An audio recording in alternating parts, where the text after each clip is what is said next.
우리 이 시간에 오신 여러분들 위해 하나님의 큰 은혜가 넘치기를 주님의 이름으로 축원합니다. 우리의 앞뒤 좌우에 있는 분들 따뜻한 사랑의 마음으로 인사를 나눕니다. 주님의 이름으로 사랑하고 축복합니다.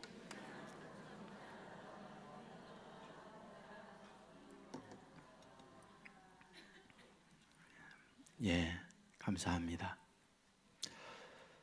축구선수 이용표라고 하는 분을 많은 분이 알고 있으리라 생각합니다. 지금은 축구 해설가로 활동을 하고 있습니다. 생각이 내가 된다, 이런 제목으로 책을 내셨습니다. 이 책에서 노력의 복리 원칙이라고 하는 이야기를 합니다. 실습을 이분이 책에서 하고 있어요. 노력의 복리 원칙. 노력이 어떠한 복리의 결과를 가져오나 하는 얘기였죠. 여기에 종이가 있어요. 0.1m의 두께입니다. 0.1mm의 두께입니다. 이것을 이렇게 한번 접어요.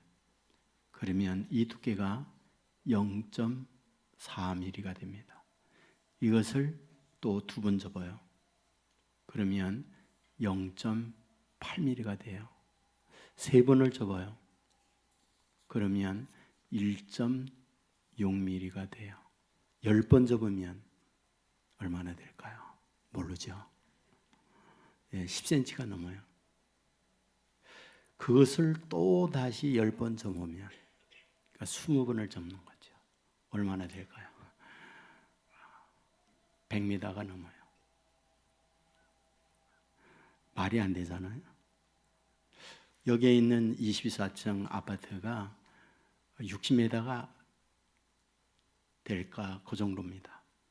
그러니까 이 종이를 20번을 접었는데 아파트보다 더 높은 그런 길이가 된다는 거죠. 그는 이렇게 얘기합니다. 노력의 복리 원칙이 그렇다. 자기는 천부적 재능을 갖고 있는 선수는 아니다. 자기는 한 번 더 노력하는 노력자다. 오늘의 내가 있게 된 것은 노력의 결과로 오늘의 내가 있다. 그 얘기를 해요. 그러면서 멋진 노력의 정의를 내리고 있어요. 노력이란 무엇인가? 내가 원하는 바를 이루지 못할 통증을 미리 나누어서 겪는 그것이 노력이다. 어려운가요? 노력이란 무엇인가? 내가 원하는 바를 이루지 못해요. 그것 때문에 얻는 통증이 있어요. 아픔이 있어요. 그것을 미리 당겨다가 나누어서 겪는 그것이 노력이다. 노력을 함으로써 얻는 결과물이 있죠. 그런데 노력 과정에는 고통이 따라요. 그런데 노력을 하지 않음으로 말미암아 원하는 바를 이루지 못할 때 오는 결과에 통증도 있어요. 그런데 이어서 이렇게 말하죠. 노력함으로 얻어지는 그 고통, 그 통증은 얻지 못함으로 얻어지는 결과의 통증보다 훨씬 가볍다, 훨씬 쉽다. 그 얘기를 하고 있습니다.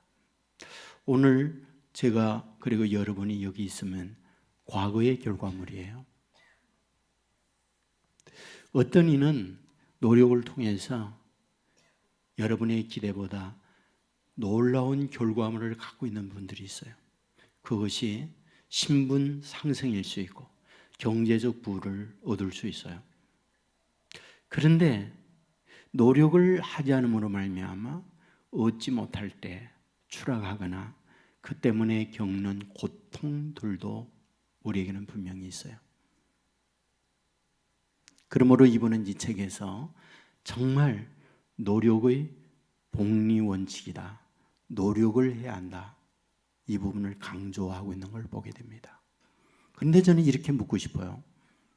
정말 노력한다고 다 되나? 노력한다고 정말 그런 결과를 다 얻나?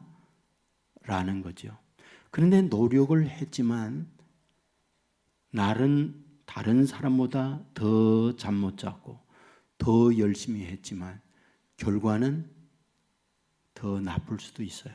그럴 때 우리는 힘든 거죠. 그런데 이보다 더 슬픈 일이 있어요. 그것은 나의 의지, 나의 어떤 환경적 여건과 전혀 관계없이 너 때문에 내 인생이 무너져 내릴 때, 어떤 상대 때문에 내 삶이 패배로 끝나고 있을 때 우리에게는 증오, 분노 이거로 가득 차게 되는 거죠. 저는 오늘 여러분들과 함께 이런 부분을 말씀을 통해서 나누고 싶은 거죠. 오늘 본문은 이것을 우리에게 가르쳐 주고 있어요. 예수님께서 요단강의 세례를 받습니다. 물속에 들어갔다가 나올 때에 하늘이 열렸어요. 그리고 성령이 비둘기같이 임합니다. 그리고 하나님의 음성이 들려왔어요. 너는 내 사랑하는 아들이다. 너는 내가 기뻐하는 자다라고 말씀을 합니다. 여러분, 이것은 얼마나 놀라운 축복일까요? 예수님이 태어난 것 베들레헴입니다. 자기를 죽이려고 하는 헤롯의 칼날을 피하여 아버지 엄마가 이집트로 피난을 가요. 몇 년을 거했는지 몰라요. 그러나 이후에 아버지 어머님의 고향이었던 나사렛으로 옵니다. 그곳에서 머물다가 누가복음 2장에 보면 12살 때 예수님이 등장합니다. 6월절에 예루살렘의 6월절 지키기 위하여 올라갔던 내용이 나와요. 그리고 나서 오늘 본문에서 예수님이 나와요. 30세입니다. 그러니까 18년 동안 성경은 예수님에 대하여 침묵합니다. 그 사이에 무슨 일, 어떤 일을 했는지 성경은 기록하고 있지 않아요. 다만 우리가 알 수 있는 게 있죠. 예수님의 아버지 요셉의 직업, 목수입니다. 그리고 성경은 예수님도 아버지의 뒤를 이어서 목수라고 기록하고 있어요. 그러므로 예수님께서 하신 일은 대패질, 톱질, 망치질 이런 일을 하면서 몇 살? 30살 때까지 계셨다. 그런 얘기입니다. 그러했던 예수님께서 이제 세례를 받으시는데 하늘이 열립니다. 성령이 비둘기같이 임합니다. 하나님의 음성이 들려옵니다. 너는 내 사랑하는 아들이다. 너는 내 기뻐하는 자다. 여러분, 이 말씀을 들었던 예수님의 입장, 그러니까 예수님이 하나님이라고 하는 그 부분 말고 순수하게 인간이라고 하는 예수님의 입장에서 볼 때 예수님은 어땠을까요? 그것은 엄청난 황홀함, 엄청난 기쁨, 엄청난 감격이라고 생각합니다. 왜? 30살까지 고향에서 목수 일을 하던 인간 예수님이셨거든요. 그런데 그 인간 예수님에게 세례받는 그때 하늘이 열리고 성령이 비둘기같이 임하고 하나님의 음성이 들려왔잖아요. 너는 내 사랑하는 아들이다. 너는 내가 기뻐하는 자다. 저와 여러분에게도 하나님이 와서 너는 내가 사랑하는 아들이야. 너는 내가 사랑하는 딸이야. 네가 어디를 가든지 내가 너와 함께 할 거야. 라고 하는 주님의 음성을 듣는다면 우리는 정말 먹지 않아도 배부름에 감동을 할 수 있잖아요. 바로 예수님에게 그런 은혜가 임한 거예요. 자, 그런데 오늘 본문 12절에 이렇게 기록합니다. 성령이 곧 예수를 광야로 몰아내신지라. 광야로 예수님이 갑니다. 예수님의 의지, 예수님의 계획에 의해서 광야로 갔다. 그렇게 말하잖아요. 성령이 몰아내다. 성령이 억지로 거리로 끌어내다 라고 말씀을 하고 있는 거죠. 우리는 여기에 굉장한 고민이 있는 거죠. 이는 내 사랑하는 아들이다. 내 기뻐하는 자라. 하나님께서 말씀을 하셨고 성령이 비둘기같이 임했으면 어떤가요? 그의 미래는 승승장구하고 양탕자 깔린 미래가 계획되어 있어야 되지 않나요? 그것이 찾아와야 되지 않나요? 그런데 전혀 반대적, 전혀 예상 못한 광야로 끌고 가는 거예요. 우리는 문명의 4대 발생지를 잘 알고 있어요. 유브라데스 강이나 나일 강이나 인더스 강이나 황하강 유역에 문명의 발상지가 됐다고 얘기하잖아요. 왜 그곳에 문명이 발상할까요? 그것은 살기 좋은 호조건이니까 물이 있죠, 양식이 있죠. 그리고 자연 경관과 여러 가지 삶을 우리로 윤택하게 할 수 있는 여건을 갖추고 있으니까 그곳에 문명이 발상하는 거죠. 광야가 어떤 곳입니까? 반대예요.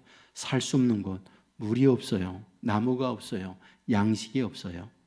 거기에다가 전갈과 그리고 뱀과 그리고 날 짐승들이 있어요. 여러분 어떻게 그곳에 삽니까? 근데 하나님은 하나님이 사랑한다고 해놓고 그리고 내가 기뻐하는 자라고 말해놓고 그를 성령으로 그를 내몰고 있는 거예요. 광야로 말이죠. 여러분 우리는 여기에서 고민이 되는 거죠. 왜 그러시는 걸까? 여러분 우리가 인생을 살아가다 보면 호사다마라는 말을 합니다. 잘 됐는데 그 이후에 안 된 거죠. 어릴 때 호박이나 오이를 많이 키웠어요.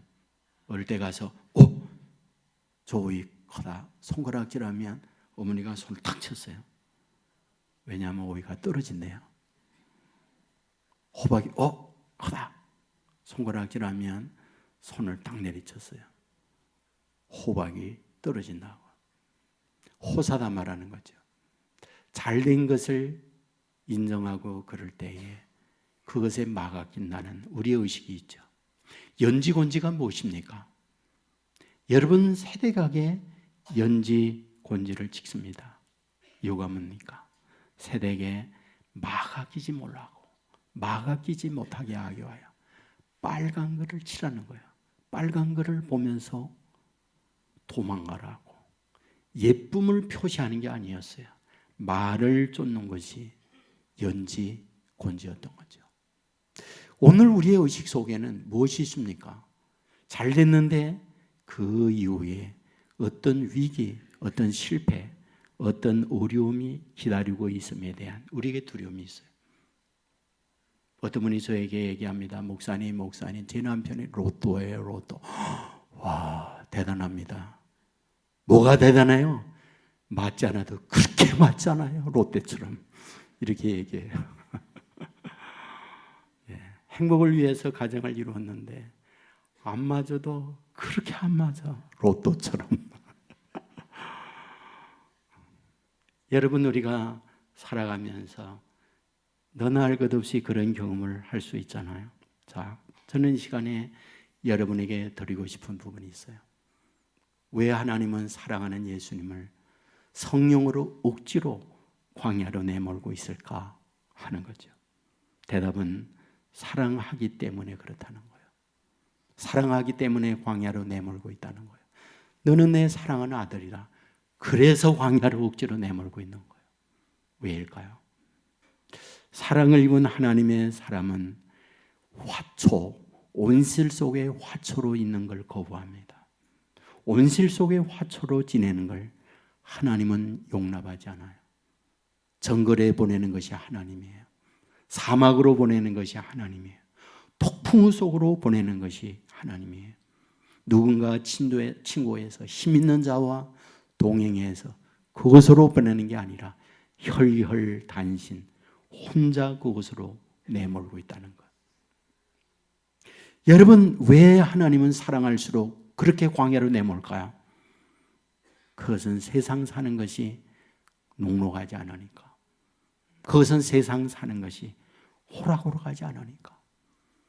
여러분 역사라고 하는 것은 계속 어쩌면 반복됩니다. 그 삶은 계속 반복이 돼요. 여러분, 하나님께서 사람을 만들고 제일 먼저 준 것, 에덴에서 거하도록 했어요. 낙원이었어요. 그 다음에 주어진 다음 날 주어진 것이 안식일이었어요. 축복이었어요. 그리고 곧바로 찾아온 게 뭡니까? 사탄이에요. 사탄의 시험이 꼬꾸라져요. 그래서 에덴에서 추방 나옵니다. 우리는 다윗을 잘 알아요. 성경에 그가 등장할 때 청소년기에 등장합니다. 사무엘에 의해서 그에게 기름 부음으로 그가 왕으로서 세워지게 돼요. 그러면 그 이후에 그의 인생은 화려했는가?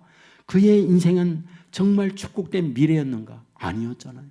골리앗을 죽이고 난 이후에 그의 인생은 고통이었어요. 왕으로 하여금 자기의 생명을 거두기 위하여 군대를 동원하기도 하고 온통 현상수배에 내려서 자기 자신을 그 땅에 머물지 못하도록 국경을 넘게 만들고 광야에서 유리방황하며 살도록 만들고 있는 게 뭐예요? 베드로는 어떤가요? 지난주 여러분에게 말씀을 드렸지만 가이사라 빌립보에서 여론조사를 하면서 너희들은 나를 누구라고 하느냐? 주는 그리스도시요 살아계신 하나님의 아들입니다. 이런 고백을 했을 때 주님은 너무 기뻐서 극찬 정도에 넘어지는 칭찬을 하잖아요.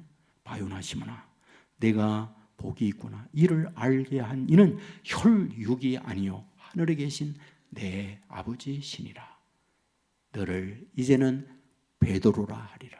반석이라 하리라. 너 위에 내 교회를 세울게. 그리고 내가 너에게 천국 열쇠를 줄게.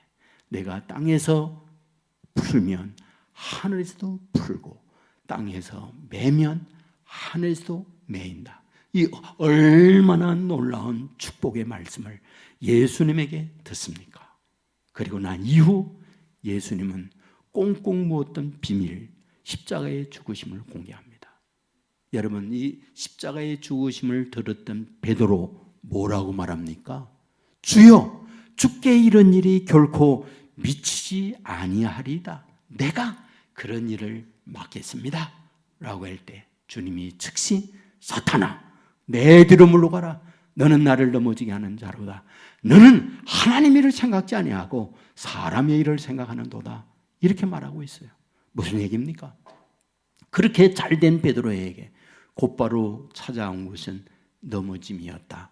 이거를 보여주는 얘기잖아요. 맞아요. 성령은 영원하지 않습니다. 축복은 영원함이 아니에요. 잘됨은 죽을 때까지 계속 이어지지 않아요. 인생은 밤과 낮을 만나요. 인생은 봄날만 있지 않아요. 얼마 후 겨울이 찾아오듯 인생의 겨울도 있어요. 하나님은 이걸 알아요. 여러분, 출애굽한 이스라엘 백성도 마찬가지지 않나요? 여러분, 홍해 앞에서 얼마나 절규합니까? 매장지가 없어 우리를 죽게 하느냐? 하나님은 그렇게 원망하는 그들을 위하여 능력으로 홍해를 갈라줍니다. 할렐루야입니다. 출애굽기 15장은 홍해를 건너게 한 하나님을 찬양하는 내용으로 가득 차 있어요. 그런데 15장 말미에 어떤 말씀? 마라 사건이 나와요. 광야에 마른 물이 없어요. 홍해를 건너 도착한 것은 광야였고 광야에 마실 물이 없어요. 겨우 찾은 그 물 마라였습니다. 마라가 무엇입니까? 마시면 독에 죽는 물이었죠. 이상하지 않나요? 어찌 이럴 수 있나요? 그 엄청난 홍해의 축복을 거두고 난 이후 곧바로 찾아온 것은 마라의 썬물을 만나고 있다고 하는 것. 엘리야도 마찬가지잖아요. 갈멜산에서 영적 전쟁을 통해서 승리를 누립니다. 아합이 하나님이냐, 바알이 하나님이냐, 여호와가 하나님이냐. 여호와 하나님이 된 걸 증거로 비가 내리고 불이 내리고 재물을 사르고 눈으로 확인시켜 주었어요. 그러면 끝나야 되지 않나요? 손들고 아합 왕과 그리고 그의 아내 이세벨이 하나님께로 돌아와야 되지 않나요? 하나, 이세벨은 어떻습니까? 군대를 동원하여 엘리야의 목을 치겠다는 거죠.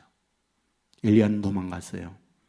로벳나무 아래서 엎드려서 탄식하면서 외친 게 뭡니까? 하나님, 내가 이만하면 됩니다. 차라리 내 생명을 거두어 주십시오. 라고 절규하고 있잖아요. 뭡니까? 이게 인생이라고 하는 것. 특별히 하나님의 자녀가 믿음 안에서 살아가게 되어질 때 하나님의 백성으로 하여금 정말 잘 살도록 우리에게를 열어주는 것, 그게 사탄이 하는 일이 아니에요. 호시탐탐 저와 여러분을 노리면서 여전히 끌고 가 고통 가운데 살게 만듭니다. 여러분, 성령께서 예수님을 광야로 억지로 내몰았어요. 그것은 저와 여러분들로 하여금 인생이란 이런 거다라고 하는 모델로 보여주고 있는 그거였어요. 자, 그렇다면 이 광야에서 살 때 예수님은 어떻게 살았을까요? 어떻게 예수님은 삽니까? 물이 없어요. 그리고 먹을 양식이 없어요. 그런데 예수님이 산 것은 무엇입니까? 말씀이었어요. 말씀. 광야를 억지로 내몰기 전에 예수님께 주신 말씀이 너는 내 사랑하는 아들이다, 내 기뻐하는 자라고 하는 말씀을 주었어요. 그 말씀을 붙들고 갑니다. 그런데 아십니까? 광야는 주신 말씀에 대하여 더 믿게 하는 것이 아니라 의심하게 하는 자리라고 하는 사실. 광야는 말씀을 의심하게 하는 자리예요. 왜냐하면 먹을 양식이 없잖아요. 뜨거운 태양이 내려 쪼이잖아요. 그리고 들짐승이 자기를 삼키기 위하여 으르렁거리고 있잖아요. 거기에서 하나님의 사랑을 입었다면, 하나님이 계시다면 어찌 내 인생이 이룰 수 있느냐 하고 의심을 하게 돼요. 아십니까? 사탄의 최대의 공격 무기는 의심이라고 하는 걸 가지고 온다고 하는 것. 여러분, 최초의 인간이 쓰러지는 것, 의심에 쓰러지잖아요. 하나님께서 선악을 알게 하는 열매를 만들고 말씀했어요. 열매를 먹는 날에 정령 죽으리라. 사탄이 와서 하는 말, 죽지 않는다. 왜 하나님께서 공갈 찾는지 아느냐? 그 열매를 먹으면 눈이 밝아 네가 하나님이 되니까 하나님이 시기질투해서 먹지 말라고 한 거야. 하나님이 주신 말씀에 정면 의심의 무기를 가지고 의심하게 만들어요. 결국 의심하는 하와는 열매를 먹습니다. 추방당하는 결과를 가져와요. 의심은 지금도 여전히 주의 백성들에게 광야에 있을 때 우리로 하여금 쓰러뜨리게 하는 최대의 공격 무기예요. 마태복음, 마가복음 4장 15절에 이렇게 기록합니다. 말씀이 길가에 뿌려졌다는 것은 이들을 가리킴이니 곧 말씀을 들을 때에 사탄이 즉시 와서 그에게 뿌려진 말씀을 빼앗는 것이요. 씨 뿌리는 비 가운데 길가에 뿌려졌어요. 그런데 그가 누구냐? 말씀을 받았지만 마귀가 와서, 사탄이 와서 그 말씀을 급히 빼앗는 것이 길가에 뿌려진 씨앗이라고 가르쳐 줍니다. 여러분, 사탄은 우리에게 말씀을 빼앗는 자예요. 계시록 12장 9절 말씀에도 보면 큰 용이 내쫓기니 옛뱀 곧 마귀라고도 하고 사탄이라고도 하며 온 천하를 꿰는 자라. 사탄의 특기 온 천하를 꿰입니다. 유혹합니다. 의심하게 합니다. 이것이 사탄의 최대 공격 무기라고 성경은 분명히 가르쳐줘요. 의처증 환자의 글을 읽었어요. 괜찮은 남자입니다. 인물도 좋고 집안도 좋고 직업도 괜찮아요. 그래서 멋진 남자를 준비해 주었구나. 결혼했습니다. 그는 고백합니다. 결혼 그날부터 감옥이었습니다. 어떤 감옥인가? 의처증 남편입니다. 회사에서 5분마다 아내에게 전화합니다. 집에 있나를 확인하는 거죠. 길 가다가 동네 아저씨 만나 혹시라도 인사를 하면 집에 와서 닥달합니다. 저 인간 몇 분 만난 거야. 그러면서 따져듭니다. 약국에 가서 약을 사다가 약사에게 인사를 하고 나오면 그 인간이 당신 보는 눈초리가 예사롭지가 않아. 무슨 관계가 있어? 이렇게 따졌다는 거예요. 결국 남편은 그 의처증에 아내가 있는 집에 밖에서 문을 잠그고 나가버리고 말아요. 감옥이지, 감옥이지. 이게 사람 사는 것입니까? 여러분, 의처증 남편과 사는 것만이 그런가요? 오늘 저와 여러분이 주님과의 관계를 뭐라고 그러나요? 주님은 신랑이요 우리를 신부라고 말하고 있습니다. 신랑 되신 주님께서 저와 여러분에게 말씀을 주세요. 그런데 신부된 우리는 그 말씀을 광야를 만날 때 의심하는 거예요. 하나님이 정말 있는 걸까? 하나님이 계시면 이룰 수 있을까? 여러분, 믿음이 아니죠. 그것은 하나님과 바른 올바른 관계의 삶이 아닌 거죠. 진정한 믿음이란 무엇입니까? 태양이 빛나지 않지만 여전히 태양은 빛난다 믿는 거예요. 내가 사랑을 느끼지 못하고 있지만 여전히 주님의 사랑은 있다고 믿는 거예요.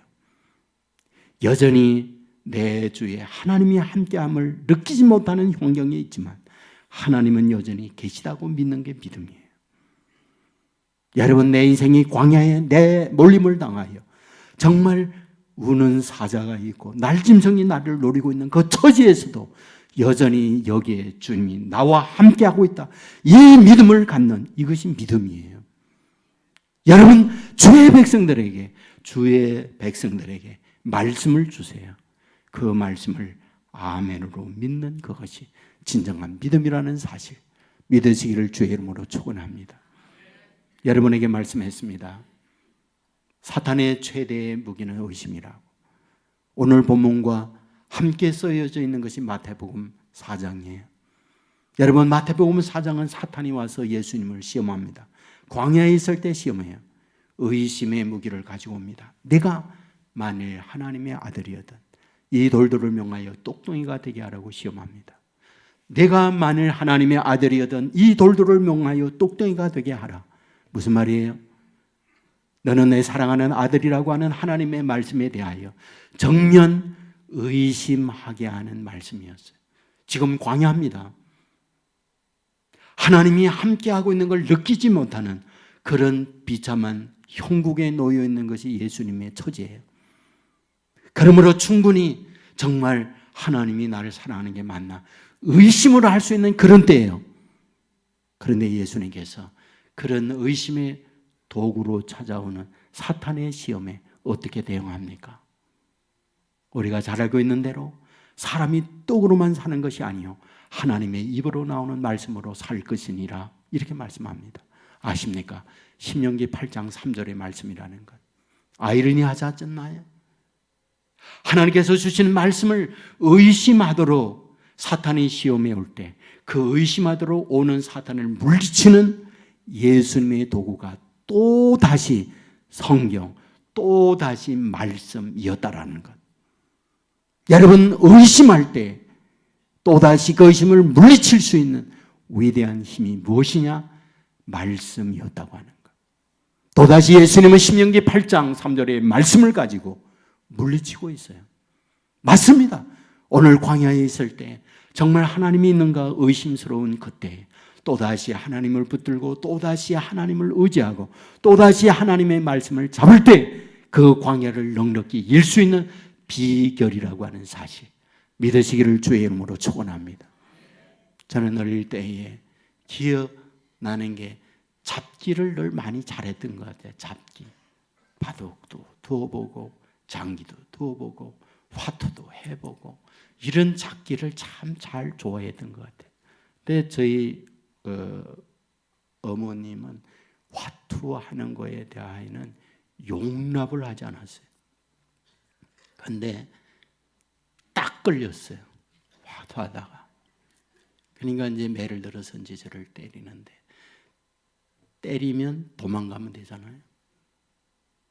그런데 지금도 기억나요. 울면서 매를 맞으면서 엄마의 손을 꼭 잡고 엄마에게 달려가면서 엄마, 내가 잘못했어요. 엄마, 내가 잘못했어요. 다시는 안 할게요. 그럴 때에 엄마가 저를 해초리를 놓고 품어주면서 어머님이 울었어요. 그래, 다시는 그래 하지 마라. 다시금 잘못했지만은 나가 붙을 때에 안아주시는 것이 어머님이었구나. 나는 하나님도 똑같다고 봐요. 우리는 욥기를 잘 알고 있어요. 그는 어마어마한 거부입니다. 재벌입니다. 모든 걸 다 잃었어요. 10남매 자녀 잃었습니다. 자신에게 난치병이 왔어요. 아내는 저주하고 가출합니다. 친구들이 와서 현장을 보고 말합니다. 듣는 것보다 더 심하다.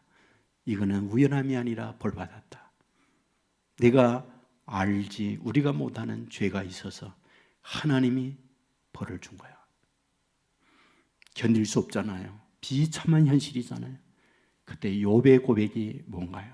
우리가 잘 아는 대로 욥기 1장 21절에 내가 못해서 알몸으로 나와 싸운 적 알몸이 거리로 돌아가올지라 주신 이도 여호와시요 거두신 이도 여호와시오니 여호와의 이름이 찬송 받으실지어다.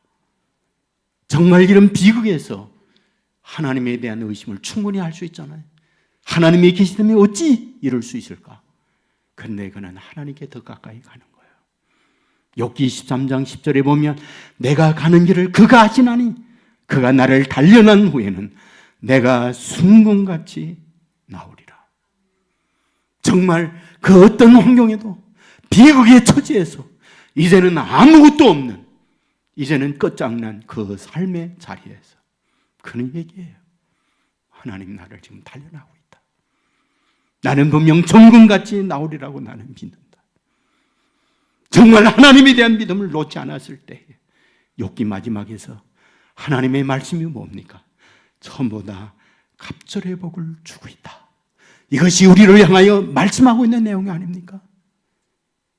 믿는 우리에게 하나님이 광야로 내몰 수 있습니다. 미워서가 아닙니다. 오히려 사랑하기 때문에 내몹니다. 왜?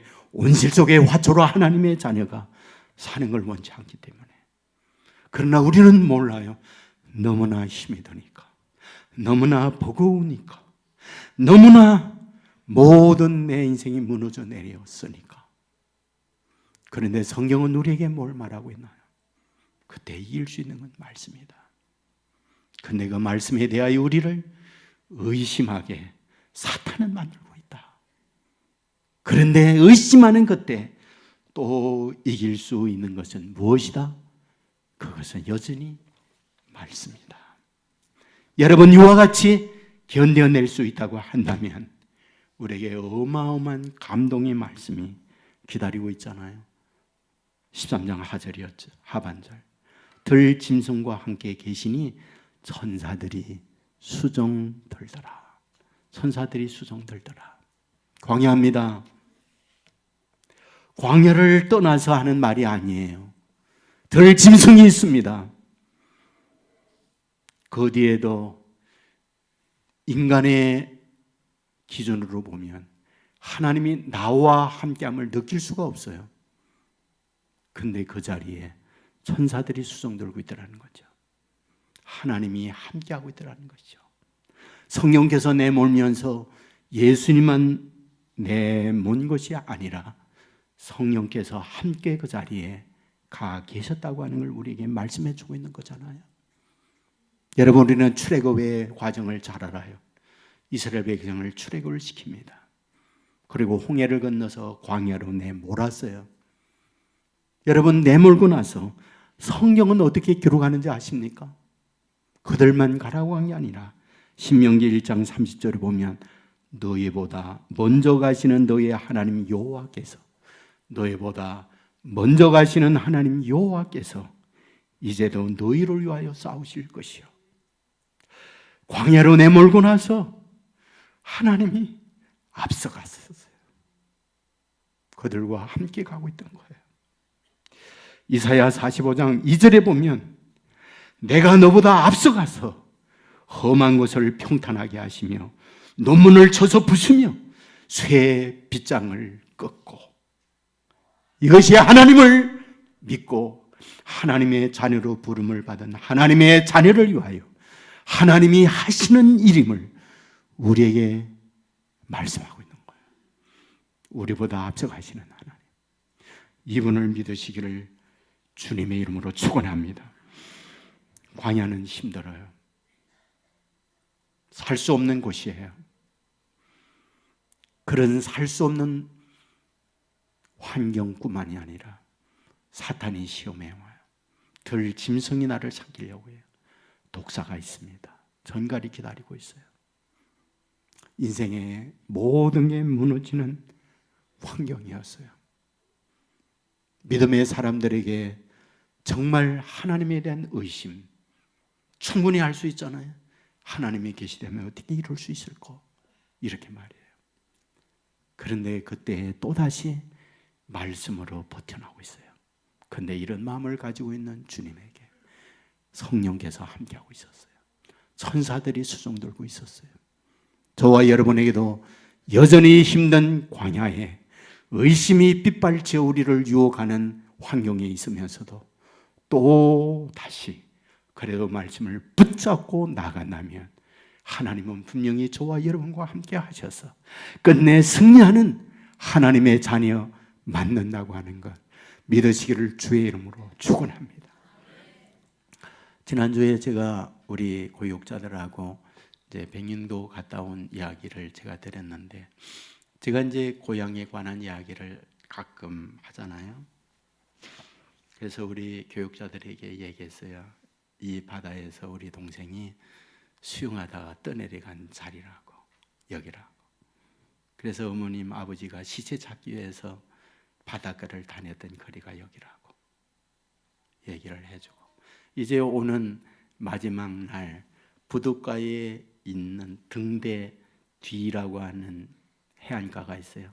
그게 괴암 절벽으로 볼만한 그런 곳입니다. 그곳에서 늘 낚시하고 이제 미역 메고 하던 어린 시절이 있고, 그것은 굉장히 저의 자신, 저의 가정의 슬픔의 자리였거든요. 여러분에게 말했지만 양계하다가 쫄딱 망해가지고 고향으로 다시 갔거든요. 그때 보통 집 한 채가 좋은 집이 7, 80만 원 할 때예요. 근데 80만 원의 빚을 얻어가지고 처음으로 미역 양식, 다시마 양식을 했어요. 그래서 구룡포에서 이 씨앗을 비행기로다가 김포공항에 가져와서 그것을 이제 배로 선박으로 이용해서 그 양식을 했었어요. 근데 그 자리가 바로 등대 뒤였습니다. 그 자리에 가서 얘기했습니다. 제가 여기에서 이 시멘트로 돌과 함께 앵카를 만들고 배에 가지고 와서 아버지와 함께 바다에다 담그고, 그리고 로프줄을 메고 그 로프줄에 양식의 씨앗을 감고 그리하여 양식을 했었다고. 근데 한 발 이상씩 자라났어요. 어마어마한 풍작이었습니다. 송곡이었어요. 추수를 앞두고 있을 때에 군함이 그 안에 들어가서 난도질을 했어요. 한 푼도 못 건졌어요. 쫄딱 망한 거죠. 양계하다가 망하고 양식업하다가 또 망했어요. 저는 지금도 잊혀지지 않는 게 있어요. 탄식이죠. 인생의 절망의 광야로 떨어진 거죠. 야, 하나님이 있다면 어찌 이럴 수 있을까? 저는 지금도 기억합니다. 그때에는 종이돈 500원짜리가 있어요. 500원짜리 종이돈이 있었어요. 어머님이 있는 게 전 재산이 500원이라고 하면서 범사에 감사라고 했으니 하나님 앞에 감사한금 해야지. 주일에 가서 그 감사한금을 드렸던 것 이해가 안 가잖아요. 하나님이 뭘 해줬다고, 하나님이 해준 게 뭐라고. 그런데 어머님은 그러셨거든요. 그럴 수만 있다면 얼마나 좋을까. 광야에서 또다시 하나님의 말씀을 붙들 수만 있다면 얼마나 좋을까. 저는 여전히 정말 광야에서 의심을 이기고 견뎌낼 수 있는 힘, 그거는 여전히 하나님이구나, 말씀이구나. 여러분 이런 믿음만 가지고 있을 수만 있다면 저는 믿어요. 믿는 대로 됩니다. 힘들지만 반드시 그 광야에 하나님이 함께 하시고 언제나 평생 광야에 있도록 버려두지 않아요. 40일이 끝났어요. 광야에 나왔어요. 그리고 주님과 함께 놀라운 역사, 구원의 역사를 주님은 이루어냈던 거죠. 이것이 광야에 사는 현재의 고통이지만 내일에 그것이 기다리고 있다는 사실을 믿으시고 여전히 말씀 안에 버티어 이겨내므로 그 은혜의 축복을 누려낼 수 있는 저와 여러분의 삶이 되기를 주의 이름으로 축원합니다. 우리 모두 자리에 일어나겠습니다.